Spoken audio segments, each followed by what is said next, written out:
Pedindo para falar sobre o corpo. Aos 50 anos eu vou falar de algo bem batido, já bem chulado. Ai, eu acho interessante porque assim, a nossa civilização, no sentido do que é veiculado correntemente pela mídia, ela valoriza épocas mais precoces da nossa vida. E se nós olharmos agora que a sobrevida humana, né, vem ampliando-se, começamos a ver algumas discussões que não víamos no passado. Uma, quando eu digo que não víamos, não é que ninguém chegasse à idade avançada, mas esse volume era pequeno, esse número era pequeno. Hoje não, hoje temos o nosso país envelhecendo. E aí um dia desse eu estava numa reunião com um amigo, e eram os pais deles que estavam presentes, os amigos dos pais. Então, a mais novinha tinha 80. E aí, eram uns 6 casais conversando, né? E aí começou aquela história de quando eu morrer. Quando eu morrer? O que vai acontecer? Quando você morrer? Eles começaram a falar sobre isso. Mas falaram com muita tranquilidade. Não parecia aquela coisa pesada. Aí lá para as tantas, a velhinha virou para o velho e disse assim: meu velho, quando eu me for, eu quero que você arranje uma namorada. E uma namorada mais jovem do que eu, para poder cuidar de você. Não arranje uma velha, porque senão você vai ter que cuidar dela. Você precisa de alguém que tenha energia para cuidar de você. Porque eu sei que no momento que eu me for, você não sabe fazer isso, você não sabe fazer aquilo, você não sabe fazer aquilo outro. O que é que ela estava expressando? O cuidado dela para com ele. O cuidado dela para com ele era tamanho que aquela história da competitividade, porque ela iria sair, uma outra iria ficar, isso desapareceu. Ela já convive com ele há mais de 60 anos, casaram, se ela tinha menos de 20, e veja, olha o que é a preocupação. Esse é um olhar de alguém que está olhando como espírito, literalmente, olhando para o outro e vendo o que é precisar, e falando para ele. E engraçado que as nossas propagandas, normalmente, elas vão aparecer sempre aquele pessoal jovem, com a barriga de tanquinho, certo? Como se essa fosse a época áurea da vida. Eu, às vezes, costumo relacionar isso como se essa fosse a época que a gente pegasse uma garrafa de vinho, colocasse no gargalo na boca e tomasse ele todo. E você pergunta qual foi o sabor. O sabor era se embebedar, encher a cara do álcool que o vinho tem. E o tempo vai passando, aí você vai pegar uma taça, vai tomar uma taça de vinho e vai descrever o aroma, as notas que você percebeu ali, através do paladar, como ele estava. Se for mais detalhista, a mudança, na hora que você colocou o vinho na taça, que estava uma temperatura, e como mudou o sabor durante o período que você foi tomando o restante. Então, veja, é aonde o envelhecimento, vamos entender como um elemento que vai dando maturidade. Porque a gente vai chamar de que estamos amadurecendo até os 40, dos 40 está começando a virar fruta peca, né? Porque a gente olha só o corpo. Então, olhando só o corpo, é assim que a gente fala. O convite é para que a gente comece a olhar de uma outra forma. Aí atrás tem uma fotozinha mostrando, como do lado, o princípio espiritual, o Big Bang, e até aqui. Fomos vindo, dá uma apagadinha nessa fileira daqui de luzes, e aí fomos evoluindo para cá. E, lógico, o que foi que nós ganhamos, né? Porque é isso que nós temos. O que nós ganhamos dentro da representatividade do mundo material, dentro dessa densidade com a qual nós estamos transitando, foi isso, esse corpo, que foi se aperfeiçoando com o tempo. E tem mais coisas para se aperfeiçoar ainda. Por quê? Porque lá atrás, nos seus primórdios, ele não tinha essa habilidade que hoje nós temos. E quando a gente, por exemplo, olhar isso e entender algumas coisas que vão mudando, eu tenho uns 49. Ou seja, na minha época lá atrás, quando surgiu o videogame, era o Atari. A gente ficava olhando aquele negocinho ali. Hoje os jogos, em uma única tela, eles acompanham 5, 6 coisas ao mesmo tempo. O jogo dele, o jogo do amigo, a quantidade de energia que tem, as armas que pode pegar, o trajeto que pode fazer. Veja, eu olho para aquilo, eu não consigo me encaixar do mesmo jeito. Na minha época eram duas coisas ao mesmo tempo e olha lá. Então vai se ampliando. Mas por que isso? Porque, veja só, essa coisa tão bela que nós ganhamos, como é que a gente precisa perceber?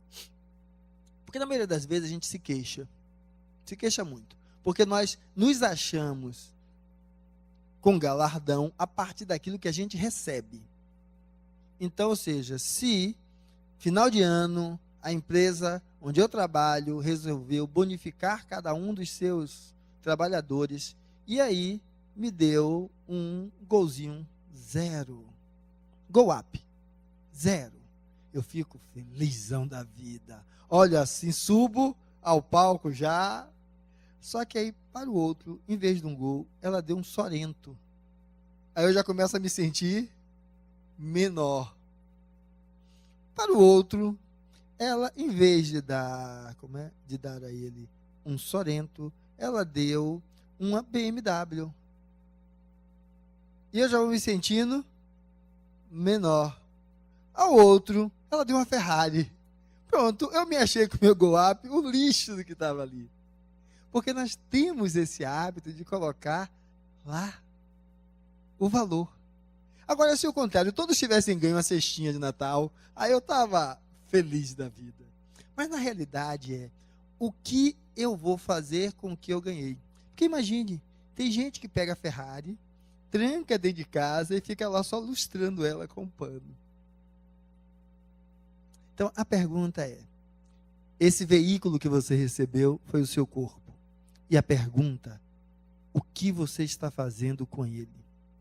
Porque se nós gostamos de nos comparar um com o outro, façamos a comparação.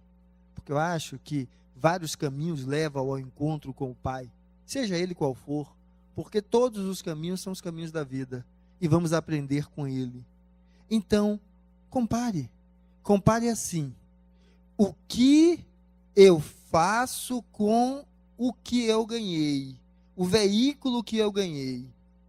E aí, para lembrar de veículo e ampliá-lo, vamos lembrar daquela parábola do Senhor que saiu para viajar, chama 3 servos e dá 5 talentos a um, 3 talentos a outro e 1 talento a outro. E ele viaja. Quando ele volta, o que tinha 5 talentos, aplicou, comprou, vendeu, tinha 10 talentos para devolver para ele. O que recebeu 2 talentos, fez a mesma coisa. E o que recebeu 1 talento, disse não. O mestre, ele é daqueles carrasco. Ele tira até da onde não tem. Então, deixa eu enterrar o talento que ele me deu, que era a moeda da época, porque quando ele voltar, eu entrego a ele intacto. Quando o Senhor volta, o de 5 entrega 10, o de 2 entrega 4. E ele que recebeu 1 devolve a moeda. E aí ele diz, dê este talento àquele que mais tem. Por uma coisa básica. Quando a gente vai olhando esse Senhor, que a gente vai falar, ele está incrustado em nós. Porque Deus não é aquele velhinho que fica lá sentado de barba branca, julgando a nós. Deus está aqui dentro. Porque vamos percebê-lo através das suas leis. E é esse elemento interno que vai começar a nos julgar. Porque quanto maior o Espírito, mais esse Deus se aproxima, em teoria, do Deus que tudo criou. Quanto menor o Espírito, mais esse Deus é literalmente o humano, entendendo o humano na sua forma de expressão mais densa, mais mesquinha. Então, o Senhor que vai lhe julgar é esse. É literalmente esse. Esse Senhor que você se colocou. E aí tem uma frase de um amigo nosso que diz assim, tudo vale a pena quando a alma não é pequena. Se nós aprendêssemos isso, não estaríamos nenhum de nós aqui para tratar nada. Porque estaríamos dando grandiosidade àquilo que estamos vivendo. Fosse o que fosse. Fosse o que fosse. Porque essa história da evolução, como está aí descrito, não é algo que a gente fez racionalmente, não. Longe. A razão é uma postura humana tentando explicar o inexplicável, para conseguir saciar a sua angústia de querer ser Deus, sem conseguir reconhecer que o ser Deus só se faz na minha relação com o outro. Isso é que é preciso. Então, ela começa a explicar. Mas tudo isso foi no automatismo. Assim como nós vamos ampliando as nossas coisas. E, para olhar, eu acho que é preciso que a gente fizesse um olhar diferente. Olhasse tudo isso que Deus nos deu e buscássemos perceber a luminosidade, o valor que tem dentro de tudo isso. Porque tudo foi criado para você, espírito. Porque você não é esse corpo. Você hoje habita esse corpo, anima esse corpo, mas você não é isso. Você é mais do que isso. Só que é preciso algum momento de recolhimento. E como a maioria de nós, quando está tudo numa análise, certo? Não se recolhe. O recolhimento vem através da dor, porque aí a dor aperta, aí você se recolhe. Alguns vão dizer, mas Fernando, isso não é evolução, porque alguns se recolhem tanto que entram em depressões profundas, viram aquela bolinha catatônica que você levanta por um braço. E é o recolhimento. E ele vai despertar na velocidade dele. Deixe de falar dele e olhe para a sua. Ah, mas eu não estou assim. Porque a gente tem esse hábito, né? De achar o outro pior e aí a gente vai se achando melhor. Mas peraí, o que é que você está fazendo de sua vida? Não sei. É igual aquele que você vai ao cinema com a criatura, ou com o criaturo. Ah, que filme lindo, maravilhoso. O que foi que você gostou? Ah, foi lindo. O que foi que você gostou? O que foi interessante? Não sabe dizer, não sabe falar. Não sabe descrever o que é. Então, se você está dizendo que é diferente, o quê? Porque é para isso que temos uma parte chamada massa cinzenta. Então, é preciso que a gente primeiro veja tudo isso que a vida nos deu, para que a gente entenda o significado do tudo vale a pena quando a alma não é pequena. E quando eu falo desse elemento, de tudo vale a pena quando a alma não é pequena, me lembra uma novela, aonde tinha o Antônio Fagundes fazendo o papel de um dono de favela. E a história rodava assim. Quem fazia o contraponto com ele tinha sido um sujeito que casou-se com uma menina rica, pegou a grana dela, fugiu e montou um império com base nisso. E ele chega na grande cidade para arrebanhar aquele terreno para fazer empreendimento. E o Antônio Fagundes, ele faz um movimento e ali se transforma em uma favela. E aí era a briga dos dois. Só que esse outro contraponto do Antônio Fagundes, ele tinha como secretária Bete Farias, que Bete Farias fazia o personagem. E essa mulher, que era a secretária dele, era anteriormente prostituta. Ela controlava lá o bordel. E aí ela estava em casa, já foram anos na frente, né? Os dois lá disputando. E ela está em casa e a filha dela era arquiteta. Estava com mais duas colegas. E uma das colegas começa a ter cólica menstrual. E aí ela, na hora, levanta. Eu acho lindo, lindo, lindo aquela imagem dela com aquele nariz assim para cima, né? Aquele mundo todo esticado assim. Então, dá altivez. E aí ela diz, vou fazer um remédio que me lembra aquelas épocas em que eu era Kenga. Não foi essa a palavra, mas a época em que ela era mulher da vida. Que era esse o trabalho dela. E ela corre para a cozinha. E a filha corre atrás dela. E diz, mãe, como é que a senhora diz isso para minhas amigas? Isso é uma parte de sua vida que já acabou, que já passou. Você tem que apagar isso de sua vida. E ela olha para a filha e diz, não, minha filha.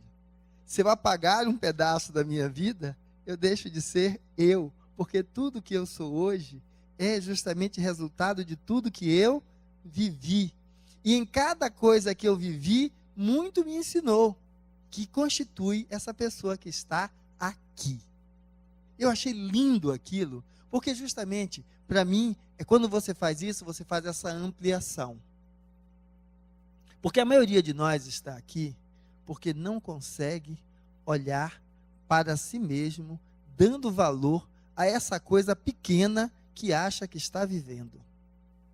E como não consegue dar valor, o que é que vai fazer? vai adoecer o corpo. Porque o corpo, lógico que toda doença não está baseada especificamente nisso. Porque eu não gosto dessa linha de determinismo.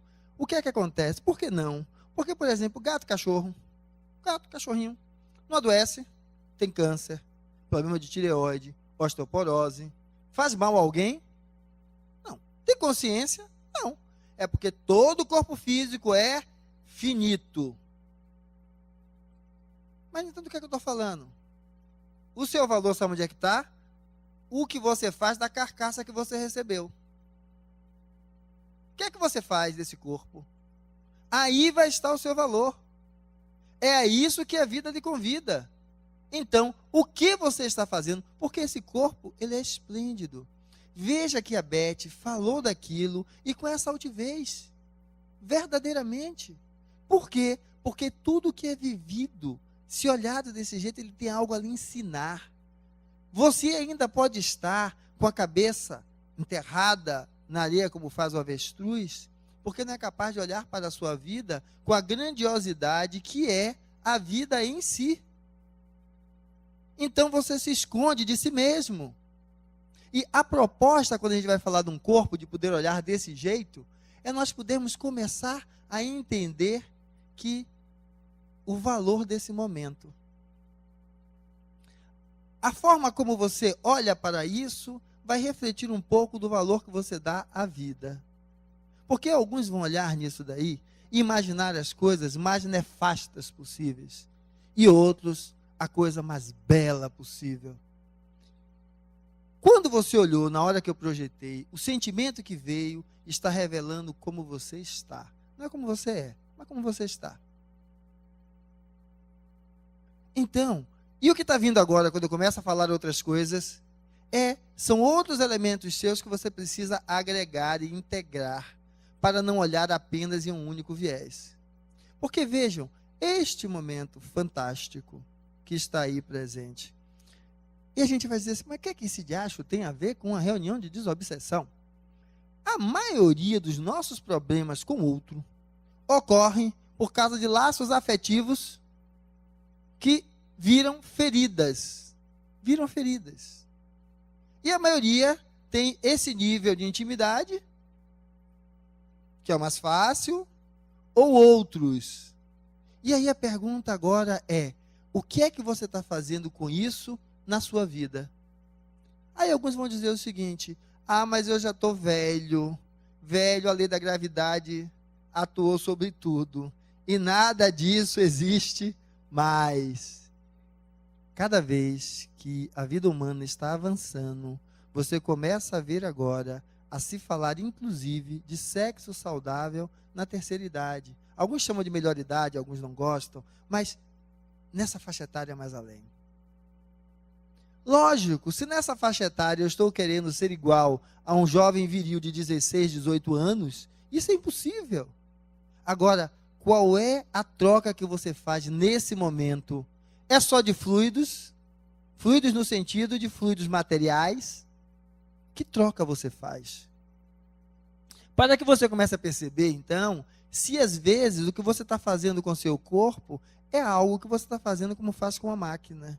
Sem conseguir perceber a grandiosidade desse momento, porque esse momento, através desses bichinhos, os oizinhos, que vão caminhando até encontrar algo para o qual ele está predestinado, e depois quando encontra, forma essa coisa bela, que é um óvulo de fato, né, porque é um ovo fecundado, é um ovo, né, porque é um óvulo fecundado.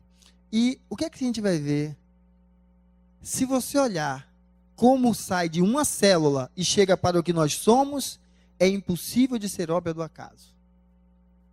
Aquela teoria que fala da evolução, é impossível, matematicamente, é impossível sair desse nível para o que nós somos ao acaso, que foi apenas desenvolvendo o acaso.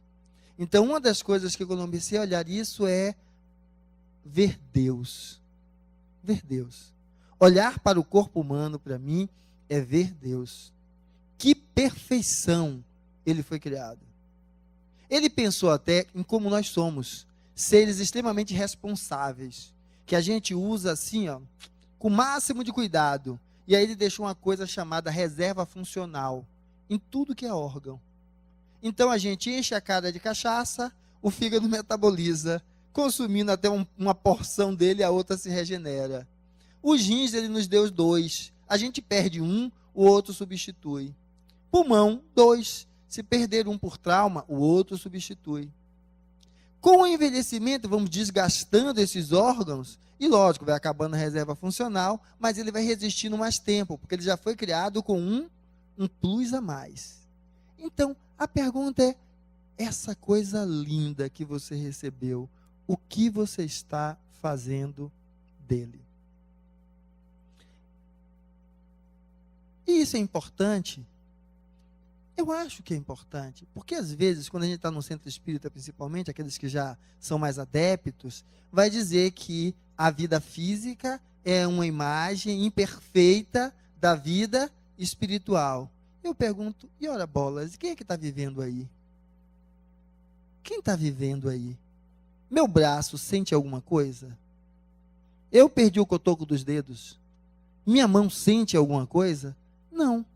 O meu corpo, ele vai ser um instrumento sensorial e um instrumento efetor para o meu espírito. Porque quem armazena esse aprendizado sou eu, enquanto espírito. Sou eu, enquanto espírito. Então, essa dimensão é tão espiritual quanto a outra.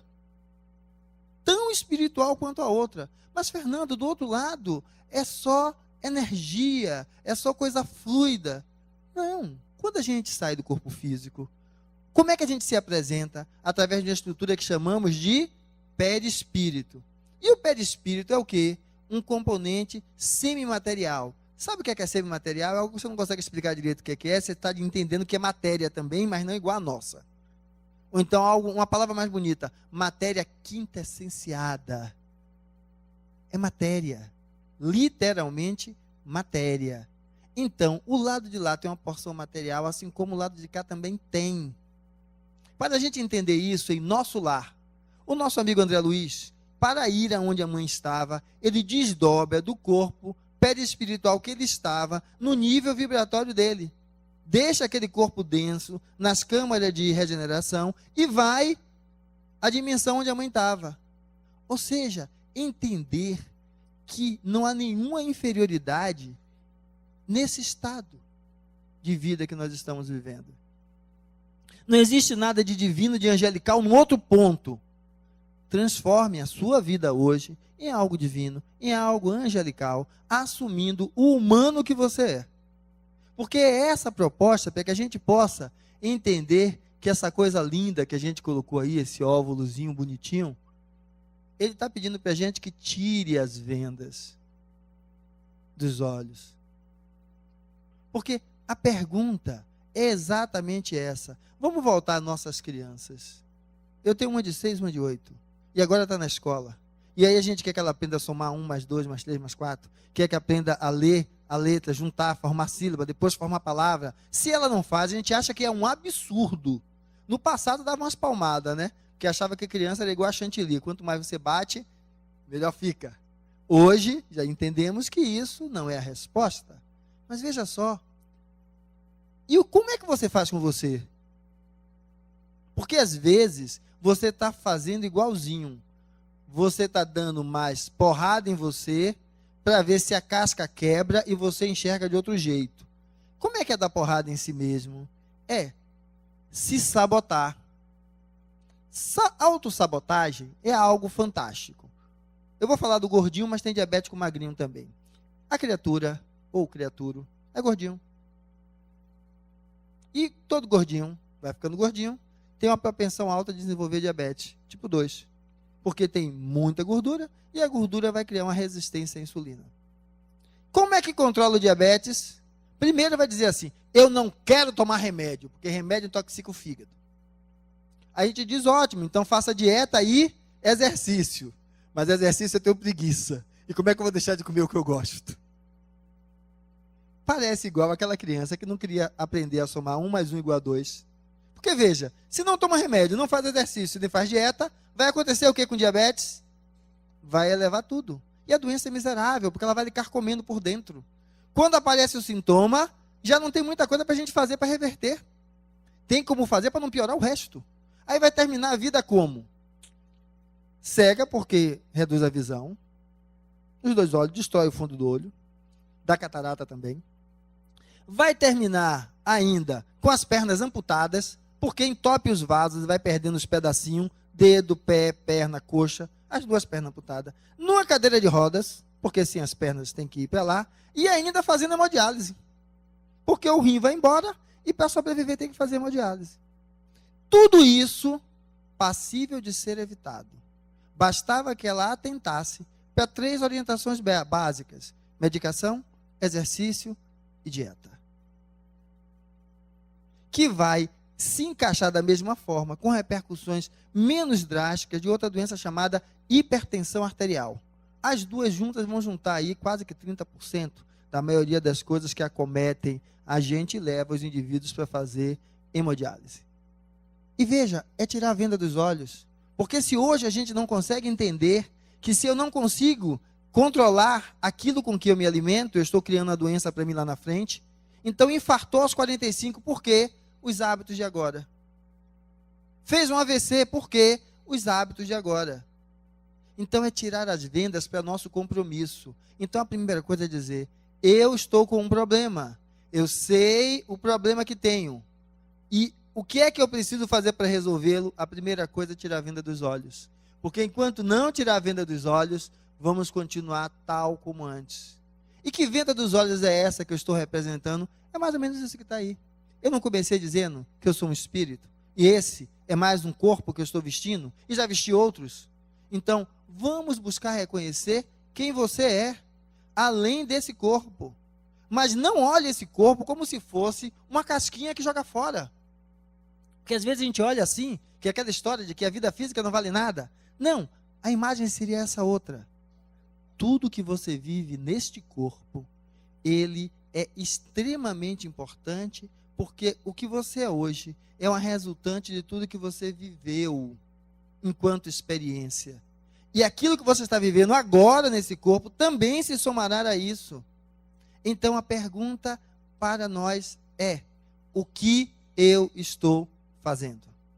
E o que eu pretendo fazer? Porque mesmo com as pernas amputadas, cega, na cadeira de rodas e fazendo hemodiálise, ela tinha uma palavra amiga para me dar quando eu sentava junto dela e alguma coisa estava acontecendo na sala. Ela perguntava o que é, ela dizia: ô meu filho, fique tranquilo que tudo passa. Tudo passa. E de fato, tudo passa. Até aquele corpo físico iria embora e ela iria levantar depois. E quando a gente fala que são coisas intrínsecas, porque o que é intrínseco em tudo isso? Veja como você lidar com as suas paixões. Como você... Mas paixão, o que é que tem a ver com isso? A maioria de nós maltratamos o nosso corpo quando estamos envolvidos por algo que parece que nos toma. A paixão, não estou falando só aquele paixão de um ali pelo outro, não. As paixões com relação aos aspectos da sua vida. Aquela típica definição que lhe deixa cego, não vê nada, se mergulha naquilo ali e pronto. Como é que você lidar com uma coisa fantástica, que é o dinheiro? E aí comece a perceber então, como é que você faz? Porque veja só, para ir no restaurante, eu pago 300 pila. Agora, se o remédio que lhe passar for 300 conto, pô, doutor, um remédio de 300 conto assim não vale. O jantar dura uma noite. Os 300 conto do remédio pode lhe garantir o resto da vida. Mas aí vai comprar o genérico mais barato do mais barato do mais barato. Num país como o nosso, que ninguém fiscaliza nada. Não estou dizendo que não seja útil comprar, não, porque eu tenho muitos doentes SUS e se tratam com genérico mesmo. Agora, eu estou falando de como você valoriza aquilo que você recebe. Na hora de comprar o carro, você compra qual? Eu quero o Sorento. O Golzinho eu não quero. Mas na hora do remédio, certo? Eu quero o mais barato do mais barato e o outro eu não quero. Então, como você lidar com a questão do financeiro na hora que você vai colocar? E quando ainda tem no financeiro, tem aquela questão, né? A minha secretária em casa. Eu quero aquela que esteja na faixa do valor de mercado. E você pode pagar melhor. Valorizar alguém melhor. E fazer com que uma pessoa tenha também um outro vínculo, porque ela também se vê valorizada por causa daquilo. Mas vamos pagar o que o mercado paga e depois reclamar porque não faz aquilo que eu preciso, que eu quero, que eu necessito. E aí vamos ver aquele cantinho. Como é que você lidar? Porque se lembra daqueles rostos todos cobertos? Como você está construindo as suas relações? Porque a nossa relação é feita com aqueles rostos cobertos, aonde os dois estão juntos aí e um não enxerga o outro. Porque um só enxerga no outro o que ele quer e não o que o outro é. E aí, para conviver com o outro que não é aquilo que eu quero, eu faço de conta que o outro não existe. Eu sou indiferente ao que está acontecendo. Deixa lá que vai tocando, vai empurrando com a barriga. Mulher é tudo igual, só muda de endereço. Marido é tudo igual, só muda de endereço. É tudo igual porque você é igual. Você está dentro de um comum. Você não conseguiu ver você enquanto indivíduo. Você enquanto pessoa singular. Para que então você possa fazer com que a relação seja algo rico e não algo pejorativo. Que você possa fazer da relação com o outro algo que verdadeiramente esteja despertando e construindo quem você é. Porque o convite da vida, nesse sentido, é de que você possa se tornar pai de você mesmo. Pai de você mesmo. O que é se tornar pai de si mesmo? É não estar usando os outros como muleta. E a gente adora uma muleta. A muleta que a gente mais gosta, ela é um tanto grosseira, porque ela é feita de uma haste na vertical e outra na transversal. A gente apoia o braço, segura, e aí agora é a sua muleta. Ou seja, a fé naquilo que representa o Cristo. Então, creio em Jesus. Jesus me salva. Oro pedindo a Jesus que me defenda. Ou seja, eu transfiro para o outro algo que quem tem que fazer sou eu mesmo. Sou eu mesmo que tenho que fazer. E não transferir para o outro. Mas, Fernando, então a gente fica só. Não. O universo conspira a seu favor. Outros veem tudo aquilo que também está se passando. Se você atrai energia negativa, também atrai positiva. Porque nós não somos uma única face. Às vezes estamos aqui sofrendo porque só enxergamos uma delas. Não conseguimos perceber as outras. Mas graças a Deus a vida não é assim. Então a vida nos convida a ser pai de nós mesmos. Então não esperar Bezerra de Menezes, Chico Xavier, Joana de Ângeles, nem Jesus como nosso tutor eterno. Porque quem tem um tutor eterno não cresce, não ganha pernas próprias. Então o que é que vai fazer? Vai continuar comendo indevidamente, não fazendo exercício, não se medicando quando precisa, não tendo horas de descanso por sono, e chega no meu consultório e diz: doutor, eu quero uma pílula para o estresse, para a ansiedade. Por que isso? Quer que algo caia do céu, é um milagre. E a ideia não é essa. Tire a venda dos olhos e faça aquilo que o Cristo disse. Aonde é que o Cristo está? No coração do homem. Porque foi quando você ajudou aqueles que necessitavam que você ajudou a ele. Sabe quem é um dos grandes necessitados? Você. Olhe para si mesmo, saia desse olhar e veja que essa grandiosidade que é isso que você recebeu tem muito a dar ao outro e a si mesmo. Esteja em que faixa etária tiver, esteja mutilado como for, tem muito a dar. Um tetraplégico interessante, que se achava super-homem no passado e fez o papel do super-homem, ficou tetraplégico e pediu para que eliminasse a vida dele. Lógico, ninguém desligou a maquininha. E aí depois ele dá uma entrevista falando o quanto teria sido um absurdo ter destruído a vida. Porque ele, mantendo a vida dele, passou a se empenhar em prol de projetos para o estudo de célula-tronco. E veja, um tetraplégico fez mais do que muitos com 2 braços, 2 pernas, 2 olhos e o resto funcionando. Então, o que você faz daquilo que você recebe. Aí você mostra o valor do que você tem. Então, para lidar com isso, a gente tem que entender que isso não é um brinquedo nas nossas mãos. Se você consegue parar, olhar para a sua vida, o que você está fazendo com seu corpo, o que faz com o corpo é seu espírito. Então, o que você, enquanto espírito, está fazendo com o corpo, revela o status em que você, enquanto espírito, está. Busque melhorá-lo. Busque transformá-lo. Porque, através dessa transformação, a sua forma de lidar vai ser diferente. E aí, você vai conseguir romper algo que nos acorrenta.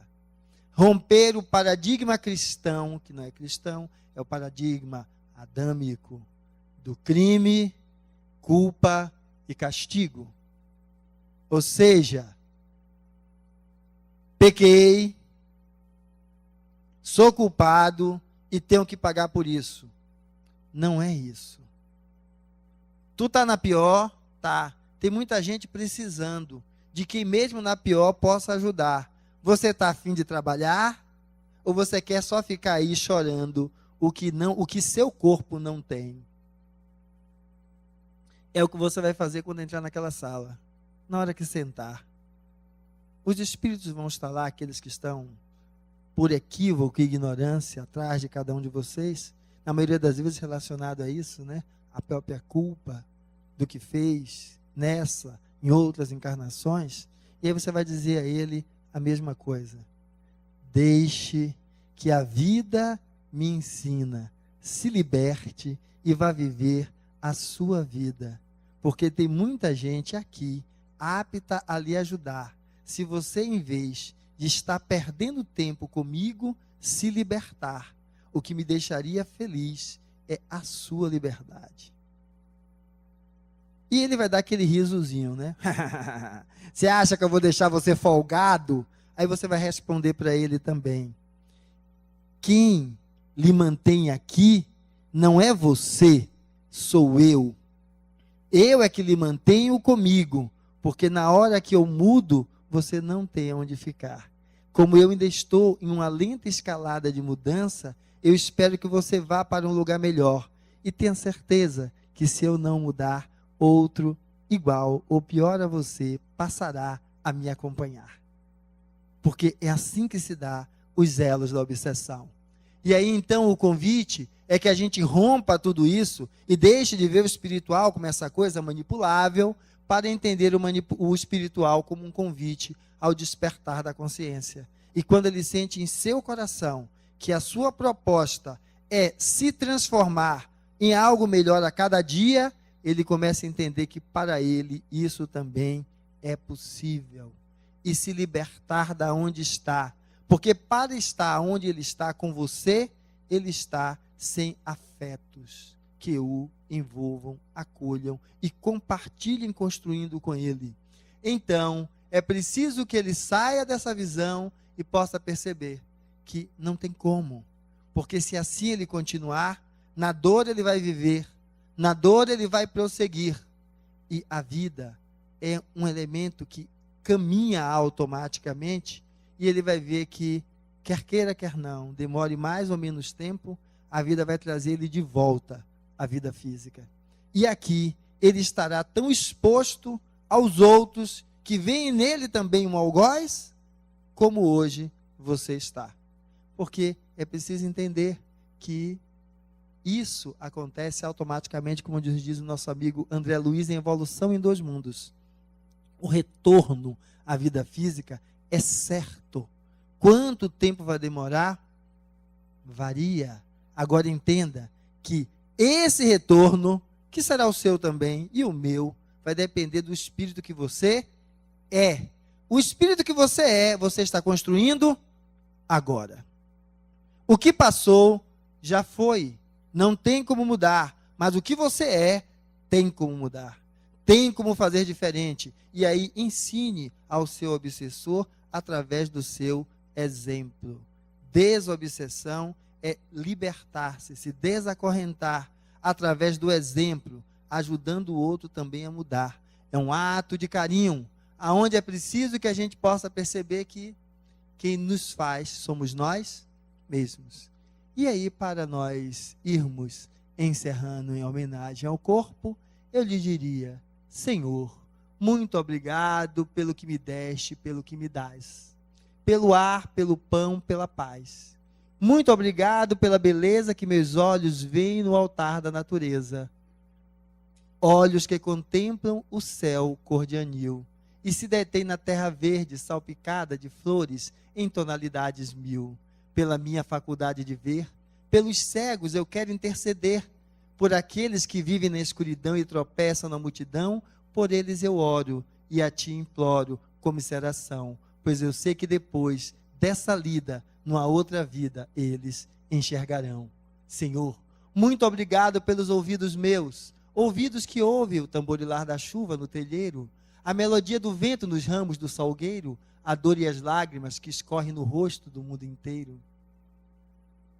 Ouvidos que ouvem a música do povo, que desce do morro na praça a cantar, a melodia dos imortais, que a gente ouve uma vez e não se esquece mais, diante de minha capacidade de ouvir, pelos surdos eu te quero pedir, pois eu sei que depois desta dor, no teu reino de amor, eles voltarão a ouvir. Muito obrigado, Senhor, pela minha voz, mas também pela voz que canta, que ensina, que consola, pela voz que, com emoção, profere uma sentida oração, pela minha capacidade de falar, pelos mudos eu te quero rogar, pois eu sei que depois desta dor, do teu reino de amor, eles também cantarão. Muito obrigado, Senhor, pelas minhas mãos, mas também pelas mãos que aram, que semeiam, que agasalham, mãos de caridade, de solidariedade, mãos que apertam mãos, mãos de poesias, de cirurgias, de sinfonias, de psicografias, mãos que numa noite fria cuida ou lava a louça numa pia, mãos que à beira de uma sepultura abraça alguém com ternura no momento de amargura, mãos que no seio agasalham o filho de um corpo alheio sem receio, e meus pés que me levam a caminhar sem reclamar, porque eu vejo na terra amputados, deformados e aleijados, e eu posso bailar. Por eles eu oro e a ti imploro, porque eu sei que depois dessa expiação, numa outra situação, eles também bailarão.